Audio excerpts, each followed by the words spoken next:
আসসালামু আলাইকুম প্রিয় শিক্ষার্থীরা, আশা করি তোমরা সবাই আলহামদুলিল্লাহ ভালো আছো। আমি আল্লাহর রহমতে ভালো আছি। করোনার এই দুর্যোগ মুহূর্তে তোমাদের পড়াশোনার ঘাটতি যেন না হয় সেই জন্যে আমাদের স্কুল থেকে অনলাইন ক্লাস হচ্ছে নিয়মিত। আশা করি তোমার প্রত্যেকদিন ক্লাসগুলো করছো। সেই ধারাবাহিকতায় আজকে তোমাদের বাংলা ক্লাসে আমি উপস্থিত হয়েছি, মোহাম্মদ আফজাল হুসাইন, সহকারী শিক্ষক বাংলা। তোমাদের চাহিদা অনুযায়ী তোমরা ইতিমধ্যে অনেকে আমাকে ফোন দিয়ে বলেছো, স্যার যে কারকের ক্লাস নিলে ভালো হয়। সে অনুযায়ী আজকে আমি তোমাদের বাংলা দ্বিতীয় পত্রের কারক নিয়ে আলোচনা করব। তার আগে কারক সম্পর্কে জেনে নিয়ে আজকের ক্লাসটি করলে তোমাদের কি হবে।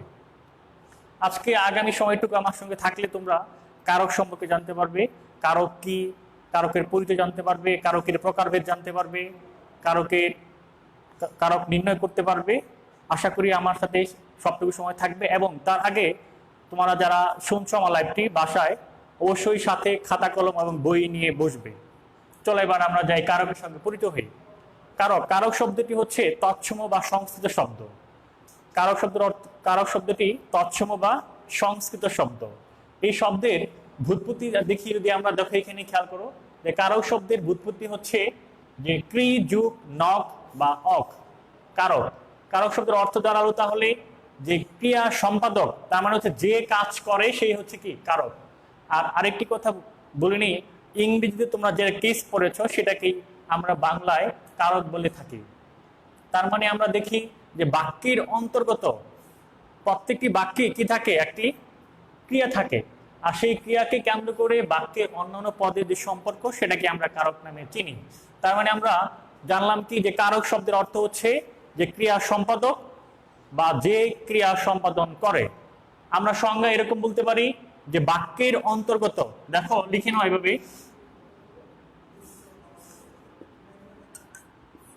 বাক্যের অন্তর্গত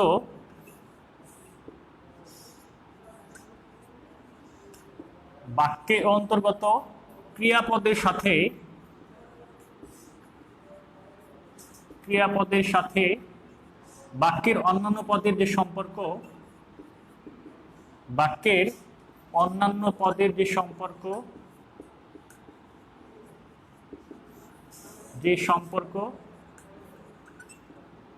তাকে কারক বলে। তাহলে আমরা বলতে পারি যে বাক্যের অন্তর্গত ক্রিয়াপদের সঙ্গে বাক্যের অন্যান্য পদের যে সম্পর্ক তাকে কারক বলে। দেখো এই কথাটা আরো সহজভাবে বোঝানোর জন্য আমি তোমাদের একটা উদাহরণ দিয়েছি। এখানে দেখো, করিম সাহেব ঈদের দিন পকেট থেকে নিজ হাতে টাকা দিলেন। করিম সাহেব ঈদের দিন পকেট থেকে নিজ হাতে টাকা দিলেন। দেখো এটি একটি বাক্য। এই বাক্যের আমরা জানি কারক হচ্ছে কি যে ক্রিয়ার সঙ্গে সম্পর্কিত বাক্যের অন্যান্য পদের থাকে। তো এই বাক্যের ক্রিয়া কোনটি বলতো দেখি। এই বাক্যের ক্রিয়া হচ্ছে কি দিলেন। এই বাক্যের ক্রিয়া হচ্ছে দিলেন। তার আগে একটি কথা তোমাদের বলে রাখি যে আমরা জানি পদ হচ্ছে পাঁচ প্রকার পড়েছে তোমরা। পদ হচ্ছে পাঁচ প্রকার। আর এটাও তোমরা জানো, আমি ক্লাসে বলেছি যে পদ হচ্ছে দুই প্রকার। এটা হচ্ছে নামপদ, আর এটা হচ্ছে কি ক্রিয়াপদ। তার মানে বাক্যে যে কাজটি করে সেটা হচ্ছে ক্রিয়াপদ। আর ক্রিয়াপদ ছাড়া বাক্যের অন্যান্য পদগুলোকে বলা হয় কি নামপদ। আমরা এই সবগুলো পদকে বলতে পারি কি নামপদ বলতে পারি। তার মানে আমরা এরকম বলতে পারি যে বাক্যের ক্রিয়াপদের সঙ্গে নামপদের যে সম্পর্ক সেটাকে কি বলে কারক বলে। দেখো আবার বললাম যে বাক্যের ক্রিয়াপদের সঙ্গে, এই বাক্যের ক্রিয়া হচ্ছে কি দিলেন, এই দিলেন পদের সঙ্গে বাক্যের যে এই সবগুলো নাম পদের সম্পর্ক সেটাকে বলা হয় কারক। ঠিক আছে, দেখো আরো আমরা ক্লিয়ার করে বলি। দেখো, করিম সাহেব ঈদের দিন পকেট থেকে নিজ হাতে টাকা দিলেন। এখানে এই বাক্যের ক্রিয়া হচ্ছে দিলেন। এই বাক্যের ক্রিয়া হচ্ছে কি দিলেন। দেখো যে কে দিলেন, করিম সাহেব দিলেন। তার মানে কি এই বাক্যের এই করিম সাহেবের সঙ্গে এই দিলেন কে কি সম্পর্ক আছে। তাহলে কে দিলেন, উত্তর কি হবে করিম। তার মানে কি এই দিলেনের সঙ্গে করিমের একটি সম্পর্ক আছে। তারপরে কখন দিলেন, ঈদের দিন। তার মানে দেখো ঈদের দিনের সঙ্গে একটা সম্পর্ক আছে। তারপরে কোথা থেকে দিলেন,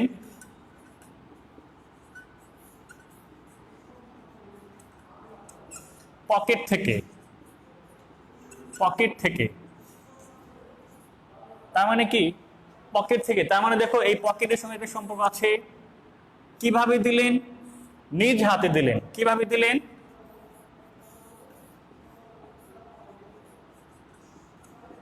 নিজ হাতে। নিজ হাতে কি দিলেন?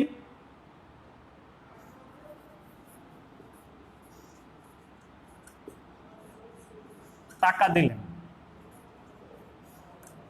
এভাবে এখানে প্রত্যেকটি এই ক্রিয়াকে কেন্দ্র করে প্রত্যেকটি পদের সঙ্গে কি সম্পর্ক আছে, এই ক্রিয়ার সঙ্গে এই যে বিভিন্ন পদের যে সম্পর্ক, এই সম্পর্কের নামই হচ্ছে কারক।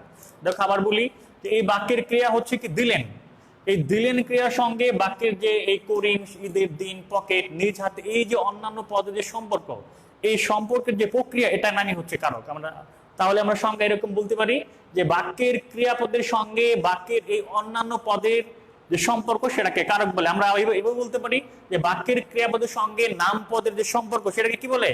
কারক বলে। তাহলে আমরা জানতে পারলাম কারক কি এবং কারকের সংজ্ঞা। তাহলে আবার একটু রিপিট করে দেখো, কারক শব্দটি তৎসম বা সংস্কৃত শব্দ। কারক শব্দটি কি? তৎসম বা সংস্কৃত শব্দ। এর অর্থ হচ্ছে কি? ক্রিয়া সম্পাদক বা যা ক্রিয়া সম্পন্ন করে। ওকে, এরপরে আমরা যাই কারকের প্রকারভেদ। দেখো কারককে 6 ভাগে ভাগ করা হয়েছে। আমরা জানি কারককে কত ভাগে ভাগ করা হয়েছে? 6 ভাগে। দেখো কর্তৃকারক, কর্মকারক, করণ কারক, সম্প্রদান কারক, উপাদান কারক, অধিকরণ কারক। তাহলে কারককে কয় ভাগে ভাগ করা হয়েছে?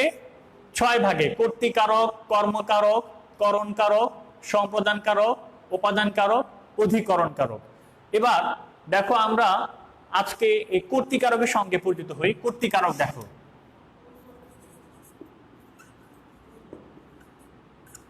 কর্তৃকারক, কর্তৃকারক হচ্ছে যে কাজ করে সেই কর্তৃকারক। যে বাক্যে যে কাজ করে, বাক্যে যে কাজ করে সেই কর্তৃকারক। এখন বাক্যে কি কাজ করে? কর্তা কাজ করে। আমরা জানি বাক্যে কি কাজ করে? কর্তা। এখন কর্তারা কি বিশেষ্য হতে পারে, আবার কি সর্বনামও হতে পারে। খেয়াল করে দেখো, পাখিরা ডাকছে, এই বাক্যে পাখিরা ডাকছে, বাক্যে কর্তা কে? তাহলে পাখি। যদি বলি দেখো করিম ভাত খায়, করিম ভাত খায়, করিম ভাত খায় বাক্যে, এই বাক্যের কর্তা কে? তাহলে করিম। আর এই বাক্যে, এই বাক্যে বাত, এই বাক্যে মানে কে কাজ করছে? করিম কাজ করছে। তাহলে আমরা বলতে পারি করিম হচ্ছে কর্তৃকারক। বুঝতে পারছো? এরকম যে বাক্যের যে কাজ করে সেই হচ্ছে কর্তৃকারক, বাক্যের যে কাজ করে সেই হচ্ছে কর্তৃকারক। আমরা বলতে পারি যে তিনি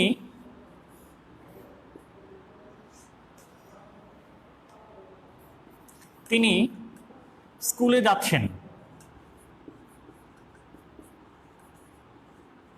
দেখো এই বাক্যে, এই বাক্যে কে কাজ করছে? এই বাক্যে কি কে কাজ করছে? তিনি। তার মানে কি আমরা বলতে পারি তিনি কি সর্বনাম? সর্বনাম কি নামের পরিবর্তে যেটি ব্যবহৃত হয় সেটা হচ্ছে কি সর্বনাম।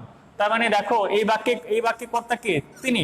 তার মানে আমরা বলতে পারি যে বাক্যের যে কাজ করবে সেই হচ্ছে কি কর্তৃকারক। সেটা বিশেষ্য হতে পারে, সেটা সর্বনাম হতে পারে। বুঝতে পারছো? তাহলে আমরা জানলাম হচ্ছে কর্তৃকারক। কর্তৃকারক কাকে বলে? বাক্যের যে কাজ করে সেই কি কর্তা। তাই বাক্যস্থিত যে বিশেষ্য বা সর্বনাম পদ ক্রিয়া সম্পন্ন করে তাকে আমরা কি কারক বলতে পারি? কর্তৃকারক বলতে পারি। ঠিক আছে, এখন এই কর্তৃকারক আমরা কিভাবে চিনব?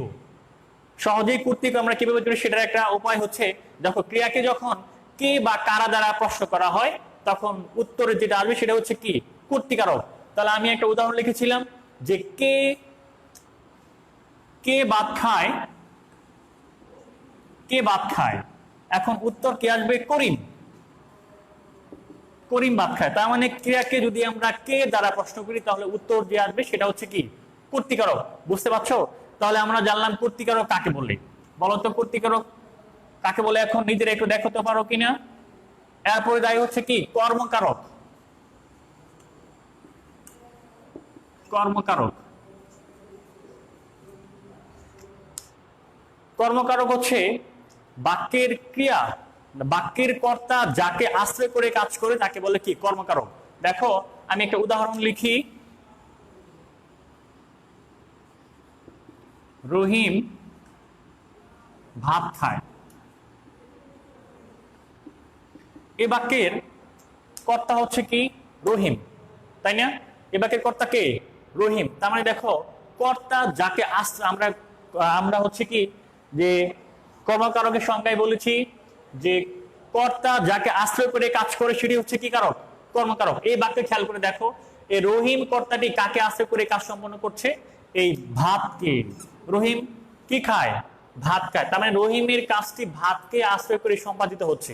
তাহলে আমরা বলতে পারি যে কর্তা যাকে আশ্রয় করে কাজ করে তাকে কি কারক বলে? কর্মকারক বলে। এখন এই কর্মকারক সহজে চেনার আরেকটি উপায় হচ্ছে যে বাক্যের ক্রিয়াকে আমরা জানি বাক্যের কর্তা একটা বাক্যের কর্তাকে কেন্দ্র করেই তার সম্পর্কগুলো কি হয়? সমাদিত হয়। তাহলে আমরা বলতে পারি যে যে এই খায় ক্রিয়াকে যদি আমরা কি বা কাকে দ্বারা প্রশ্ন করি তাহলে যে উত্তর হবে সেটা হচ্ছে কি কারক? কর্মকারক। দেখো এখানে কি খায়, কি খায়, তাহলে উত্তর কি আসবে? ভাত খায়। তার মানে আমরা বলতে পারি যে বাক্যের ক্রিয়াকে যদি আমরা কি বা কাকে দ্বারা প্রশ্ন করি যে উত্তর আসবে সেটা হচ্ছে কি কারক? কর্মকারক। তাও আমরা কি জানলাম যে একটা বাক্যের ক্রিয়াকে যদি তুমি কি বা কাকে দ্বারা প্রশ্ন করো যে উত্তর আসবে সেটি হচ্ছে কি কারক? কর্মকারক। আমরা আরো উদাহরণ দিতে পারি, যেমন দেখো হচ্ছে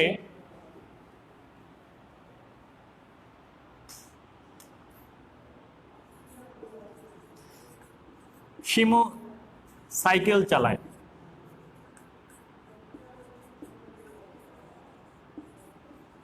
এই বাক্যে দেখো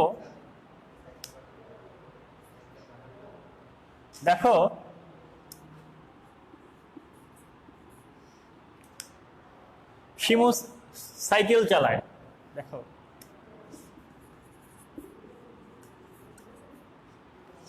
দেখো এই বাক্যের কর্তাকে তাহলে শিমু। শিমু কি চালায়? আমরা জানি ক্রিয়াকে যদি এখানে এই বাক্যের ক্রিয়াকে দেখো ক্রিয়া হচ্ছে চালায়, তাহলে এখানে ক্রিয়াকে যদি আমরা প্রশ্ন করি যে শিমু কি চালায় তাহলে উত্তর কি আসবে?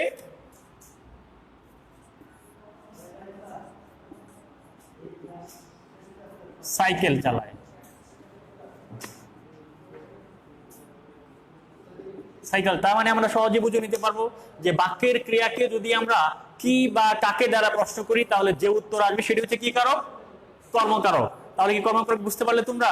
এবার চলো যাই আমরা হচ্ছে করণ কারক।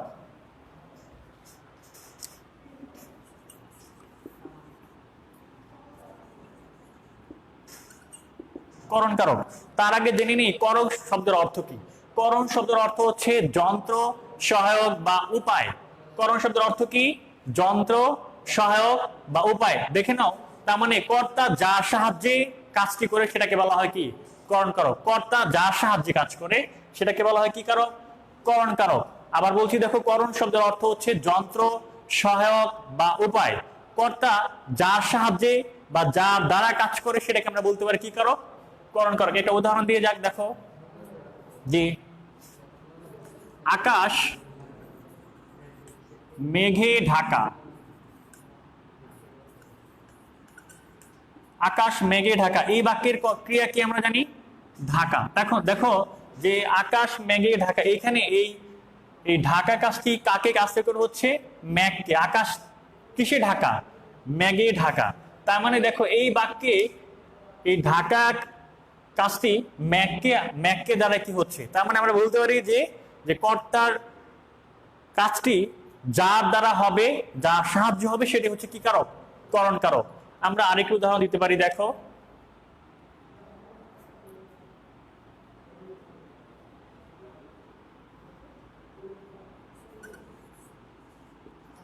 করিম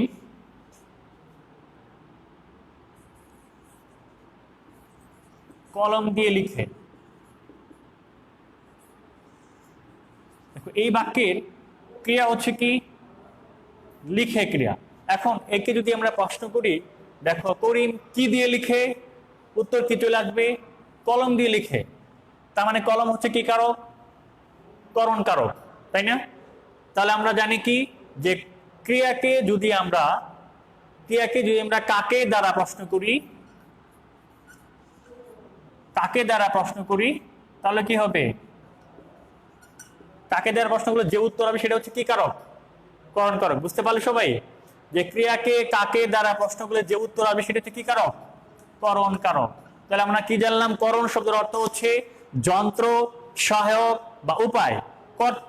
বাক্যের বাক্যের কর্তা যার সাহায্যে কাজ করবে বা যার দ্বারা কাজ করবে সে হচ্ছে কি করণ কারক। ঠিক আছে, বুঝতে পারছো সবাই? এবার আমরা যাই হচ্ছে দেখো যে সম্প্রদান কারক। সম্প্রদান সম্প্রদান শব্দের অর্থ হচ্ছে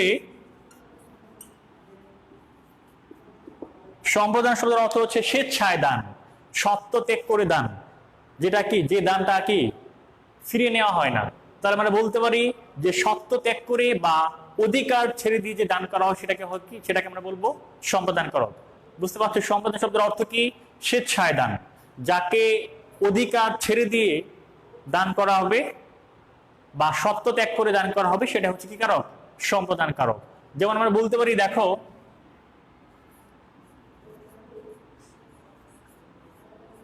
ভিক্ষুককে ভিক্ষা দাও। দেখো এই বাক্যের ক্রিয়া হচ্ছে কি দাও। তার মানে দেখো যখন আমরা ভিক্ষুককে ভিক্ষা দিই অবশ্যই সেটা সত্যত্যাগ করে দিয়ে থাকি এবং সেটা অধিকার ছেড়ে দিয়ে দিয়ে থাকি। কাজে এরকম যখন কোনো কিছু দান করা বোঝাবি সেটা হচ্ছে কি কারক? সম্প্রদান কারক। বুঝতে পারছো? আবার সংজ্ঞাটা বলে রাখি, সম্প্রদান শব্দের অর্থ হচ্ছে স্বেচ্ছায় দান, সত্য ত্যাগ করে দান, যে দানটা কি আর ফিরিয়ে নেওয়া হয় না। এরকম আমরা বলতে পারি যে অন্ধ জনের দেহে আলো, অন্নহীনে অন্ন দাও, বস্ত্রহীনে বস্ত্র দাও। এরকম অনেক উদাহরণ, অজস্র উদাহরণ আমরা দিতে পারি, তাই না? তাহলে আমরা বুঝলাম কি সম্প্রদান অর্থ কি স্বেচ্ছায় দান, যা যে বাক্যে কি বোঝাবে যে সত্য ত্যাগ করে দান করা বোঝাবে সেটাই হচ্ছে কি কারক? সম্প্রদান কারক। বুঝতে পারছো? এটা চেনার আরেকটা উপায় হচ্ছে যে ক্রিয়াকে কাকে দ্বারা প্রশ্ন করলে, কাকে দ্বারা, কাকে দ্বারা, তার মানে ক্রিয়াকে যদি আমরা কাকে দ্বারা প্রশ্ন করি তাহলে উত্তর যেটি আসবে সেটি হচ্ছে কি কারক? সম্প্রদান কারক। যেমন এই বাক্যে খেয়াল করে দেখো ভিক্ষুককে ভিক্ষা দাও, এখানেও কাকে কাকে দ্বারা কাকে দান করবে? এখানে ভিক্ষুককে। সেটা তাহলে ভিক্ষুকটা কি কারক হবে? সম্প্রদান কারক। বুঝতে পারছো? আরেকটি উপায় হচ্ছে চেনার যে এই সম্প্রদান কারকে যে দান গ্রহীতা সেটি হবে কি কারক? সম্প্রদান কারক। আরো সহজভাবে বোঝার জন্য আগামী ক্লাস যখন ডিটেলস আলোচনা করবো সেখানে আরো সহজভাবে বুঝে নিতে পারবে। এরপরে আমরা চলে যাই হচ্ছে গিয়ে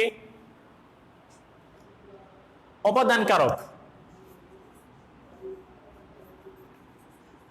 অনেকেই এই অপাদান কারকে গিয়ে তোমাদের সমস্যা হয় সেটা অনেক আগে বলেছো, আমি দেখেছি ক্লাসে। আজকে আরো সহজভাবে বোঝার জন্য তোমাদেরকে বলেছি অপাদান কারক। দেখো যে উপাদান কারক বোঝানোর সহজভাবে বোঝার জন্য খেয়াল করে দেখবে যে কোনো কিছু থেকে উৎপন্ন, পতিত, গৃহীত, বিরত, ভীত ইত্যাদি বোঝাবে। তার মানে কি উপাদান কারকে কি বোঝাবে?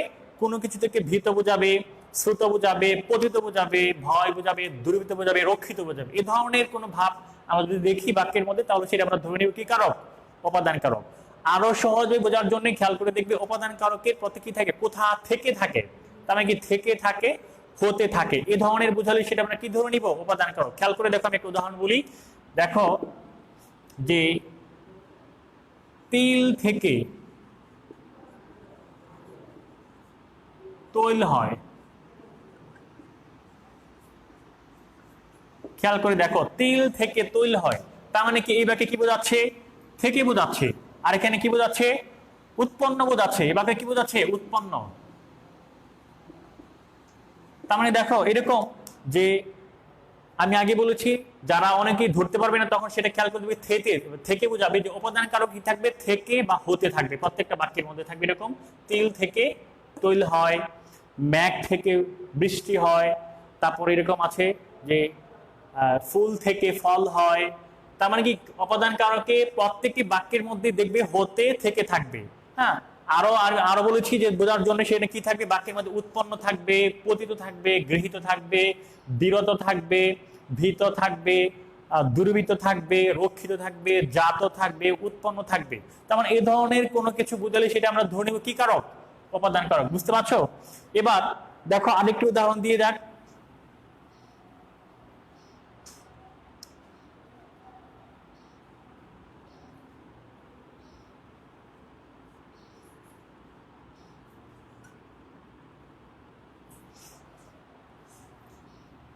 খেয়াল করে দেখো যে এরকম আরো উদাহরণ দিয়ে যায়, যেমন ঝিনুকে ঝিনুকে মুক্ত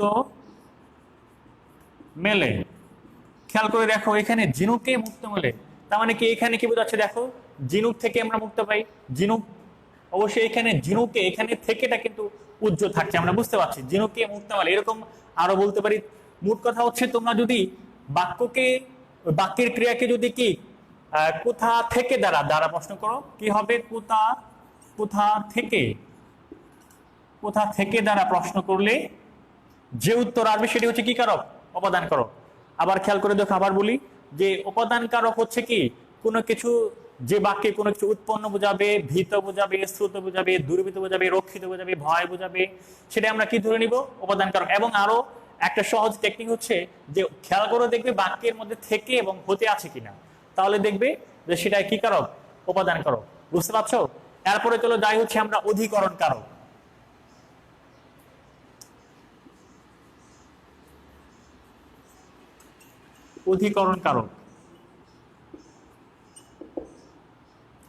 অধিকরণ কারক হচ্ছে কি যে ক্রিয়া সম্পাদনের সময় বা স্থানকে অধিকরণ কারক বলে। কি বলেছি আমি? দেখো যে ক্রিয়া সম্পাদনের সময় বা স্থানকে কি বলে? অধিকরণ কারক। দেখো যেমন একটি উদাহরণ দিলে বোঝা যাবে। খেয়াল করে দেখো, আমি কিন্তু দুইটা বিষয় বলেছি, ক্রিয়া সম্পাদনের সময় বা স্থানকে অধিকরণ কারক বলে। খেয়াল করে দেখো, নদীতে নৌকা চলে। দেখো এখানে বাক্যের ক্রিয়া হচ্ছে কি? চলে। তার মানে এই বাক্যের ক্রিয়াটা কি? চলে। খেয়াল করে দেখো এখানে আমি কি বলছি সংজ্ঞায়, যে অধিকরণ কারকে কি বোঝাবে? দুইটি বিষয় বোঝাবে। একটা হচ্ছে কি একটা স্থান বোঝাবে, সময় বোঝাবে। এখানে কোথায় নৌকা চলে? নদীতে। তার মানে নদীতে কি কারক? অধিকরণ কারক। দেখো এটা সহজভাবে বোঝার জন্য আরেকটি বিষয় হচ্ছে কি যে ক্রিয়াকে কখন বা কখন দ্বারা প্রশ্ন করলে, ক্রিয়াকে কখন দ্বারা প্রশ্ন করলে যে উত্তর আসবে সেটি হচ্ছে কি কারক? কখন বা কোথায় দ্বারা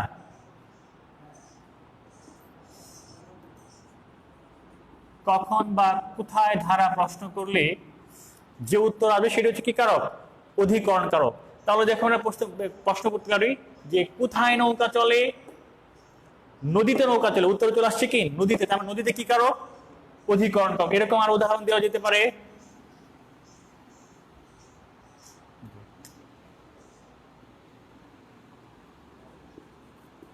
যে গ্রীষ্মকালে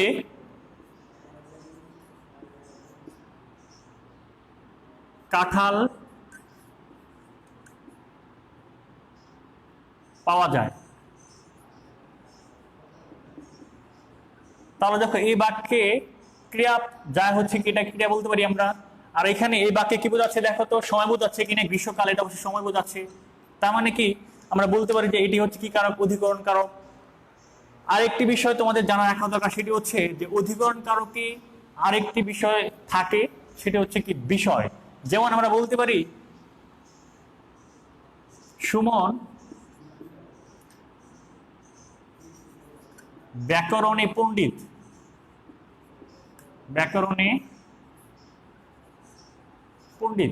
খেয়াল করে দেখো যে বিষয়টা আমি বলিনি এর আগে, যে অধিকরণ কারকে আরেকটি বিষয় থাকে, সেটা হচ্ছে বিষয়। তার মানে কোনো কিছু বিষয় বোঝালে সেটি হবে কি? অধিকরণ কারক। যেমন দেখো এখানে বোঝাচ্ছে ব্যাকরণ বোঝাচ্ছে, এরকম বলতে পারি যে তিনি ব্যাকরণে পণ্ডিত, তিনি গণিতে পাকা, তিনি ইংরেজিতে পাকা, এরকম বলতে পারি। তার মানে কি অধিকরণ কারক আমরা তিনটি উপায়ে সহজে বুঝে নিতে পারবো। সে একটা হচ্ছে কি সময়, স্থান, আরেকটা কি বিষয়। লিখে রাখো তোমরা খাতায়, সময়, স্থান, ঠিক বিষয়। তার মানে কি আমরা এই তিনটি বিষয় দিয়ে সহজে কি করতে পারবো? আমরা আইডেন্টিফাই করতে পারবো অধিকরণ কারক, সময়, স্থান, বিষয়। ঠিক আছে? আর আমরা কি কখন দ্বারা, ক্রিয়াকে কখন বা কবে দ্বারা প্রশ্ন করলে ক্রিয়াকে কি কখন বা কবে দ্বারা প্রশ্ন করলে আমরা কি পাবো? অধিকরণ কারক পাবো। ঠিক আছে?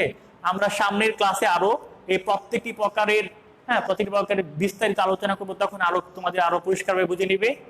দেখো আজকে আমরা তাহলে কি কি পড়লাম আবার প্রথম থেকে রিপিট করি। দেখো যে আজকে আমরা প্রথমে পড়লাম কারক কি। আমরা জানি কারক শব্দটি হচ্ছে ইংরেজি কেস শব্দের পারিভাষিক শব্দ। তোমরা যারা ইংরেজি ব্যাকরণে পড়েছো কেস, সেটার পারিভাষিক শব্দ হচ্ছে কি কারক। আজকে যেটা বললাম আমরা কারক। হ্যাঁ, তারপর হচ্ছে যে কারক শব্দটি আমরা কি জানি তৎসম বা সংস্কৃত শব্দ। ঠিক আছে, কারক শব্দটি কি শব্দ? তৎসম বা সংস্কৃত শব্দ আমরা জানি। এরপরে হচ্ছে যে কারক শব্দের ব্যুৎপত্তি হচ্ছে ক্রি যুগ কি নক বা অক বলতে পারি আমরা। হ্যাঁ, কারক, কারক শব্দের অর্থ কি তাহলে আমরা জানি যে কারক শব্দ হচ্ছে ক্রিয়া সম্পাদক বা যা ক্রিয়া সম্পাদন করে। ঠিক আছে, এরপরে জানলাম যে একটি উদাহরণের মাধ্যমে আমি তোমাদের দেখিয়ে দিয়েছি বাক্যের ক্রিয়ার সঙ্গে অন্যান্য পদের সম্পর্কগুলো কিভাবে বিদ্যমান থাকে সেটা তোমাদের দেখিয়েছি। এরপরে আমরা জানলাম তাহলে কারক কাকে বলে, যে একটি বাক্যের অন্তর্গত ক্রিয়াপদের সঙ্গে বাক্যের যে নাম পদের সম্পর্ক সেটাকে আমরা জানি কি কারক বলে। দেখো আবার বলি, যে বাক্যের অন্তর্গত ক্রিয়াপদের সঙ্গে বাক্যের নাম পদের যে সম্পর্ক বলতে পারি বা বিশেষ্য বা সর্বনাম পদের সম্পর্ক সেটাকে আমরা কি বলতে পারি? কারক বলতে পারি। এরপরে আলোচনা করেছি কারকের প্রকারভেদ নিয়ে। কারক আমরা জানি 6 প্রকার: কর্তৃকারক, কর্মকারক, করণ কারক, সম্প্রদান কারক, উপাদান কারক, অধিকরণ কারক। ঠিক আছে, বুঝতে পারছো? তাহলে কারক কত প্রকার আমরা জানলাম? 6 প্রকার। এরপরে আমরা আলোচনা করেছি কর্তৃকারকের, মোটামুটি আলোচনা করেছি যে কর্তৃকারক হচ্ছে কি যে কাজ করে সেই হলো কর্তা। বাক্যের যে কাজ করে সে কি কর্তা। এখন সেই কর্তা বিশেষ হতে পারে, সেই কর্তা সর্বনাম হতে পারে। তার মানে দেখো যে তাই আমরা এইভাবে সংজ্ঞাটা বলতে পারি যে বাক্যের যে বিশেষ্য এবং সর্বনাম পদ ক্রিয়া সম্পাদন করে থাকে তাকে আমরা বলতে পারি কি কর্তৃকারক। ঠিক আছে, যেমন উদাহরণ বলেছিলাম যে করিম ভাত খাচ্ছে, বাক্যে করিম হচ্ছে কর্তৃকারক। আর উদাহরণ বলেছিলাম যে সে স্কুলে যাচ্ছে বা তিনি স্কুলে যাচ্ছেন, তিনি হচ্ছে কর্তৃকারক। ঠিক আছে, এরপরে আমরা আলোচনা করেছি কর্মকারক নিয়ে। এখন কর্মকারকটা কাকে বলে?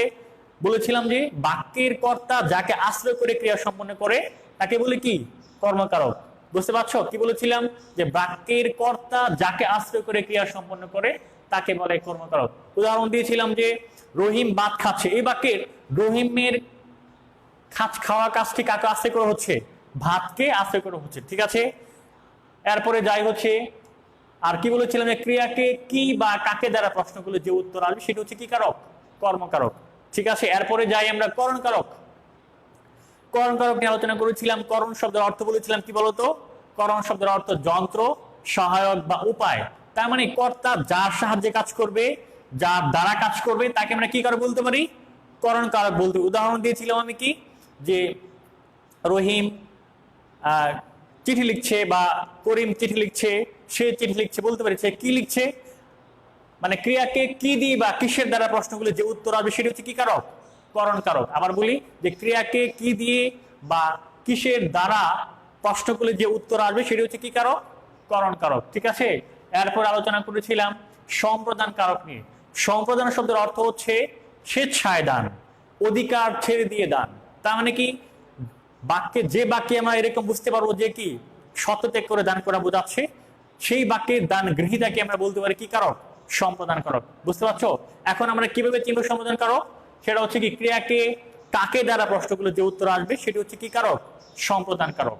ঠিক আছে, এরপরে আলোচনা করেছিলাম হচ্ছে উপাদান কারক নিয়ে।